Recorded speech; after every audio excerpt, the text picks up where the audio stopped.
ஐயோ, இந்த வீட்டோட ஆலமரத்தை வேரோட சாச்சிடுச்சு. ஐயோ, இனிமே இவங்களெல்லாம் கும்பிட போறது இல்ல. இல்ல மகா, இந்த உலகத்துல தப்பு செஞ்சவளா நல்லா இருக்கான்ல, தப்பே செய்யாத ஏன் பிள்ளைக்கு தூக்கு தண்டனையா? இது எந்த விதத்துல நியாயம்? இது உண்மையான சாமியா இருந்தா இப்படி ஒரு விஷயத்தை நடக்க விட்டுருக்குமா? இல்ல, இனி இந்த வீட்டுல இருக்கமா? இருக்கக்கூடாது. சொன்ன கேளுங்க சமந்தியம்மா, அதிரப்படாதீங்க. பிள்ளை இல்லாத இந்த வீட்டுல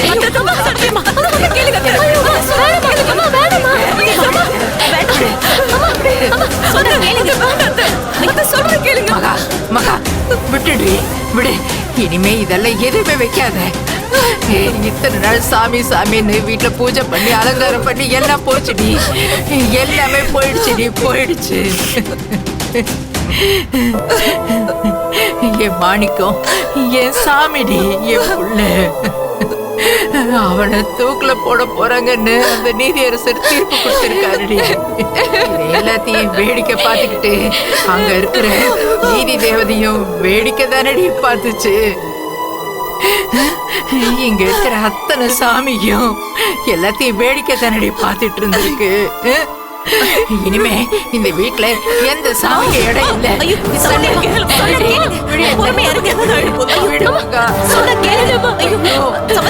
விடுங்க, விடுங்க, முடியல என்னால.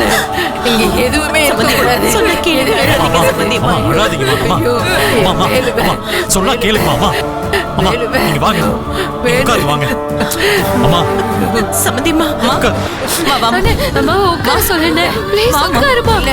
இல்லடி, இல்ல, என் வேலை இல்லாத வீட்டை நான் எதுக்காகடி வாழணும்? வேலை இல்ல ஆனதுக்கு அப்புறம் நான் எதுக்காகடி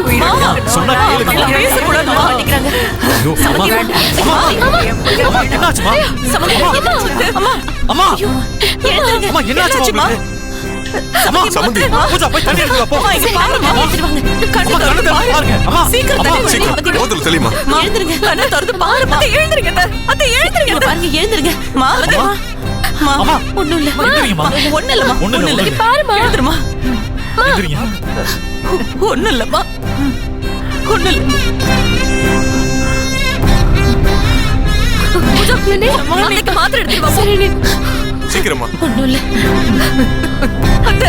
உங்களுக்கு ஏதாவது ஒண்ணு ஆச்சுன்னா நாங்களே என்ன பண்ணுவோம்? இனிமே எனக்கு என்ன ஆனா என்ன? அந்த சாமிக்கு தான் கருணே இல்லாம போயிடுச்சு. அம்மா அழாதீங்கம்மா, சொன்னா கேளுங்கம்மா.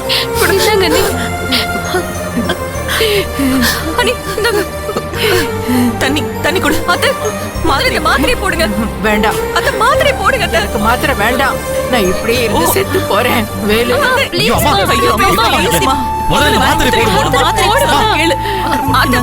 போடுங்க.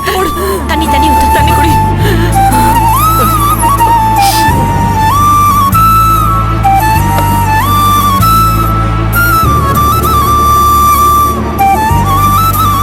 அத்தை, இங்க பாருங்க. எனக்கு வேலு எந்த அளவுக்கு முக்கியமோ அதே அளவுக்கு தான் இந்த வீட்டுல இருக்கிற எல்லாருமே முக்கியம்.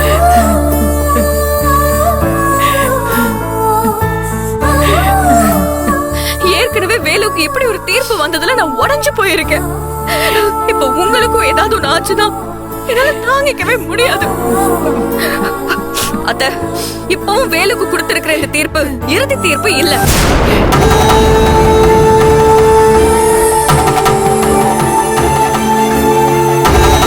இது முறையான தீர்ப்பும் இல்ல.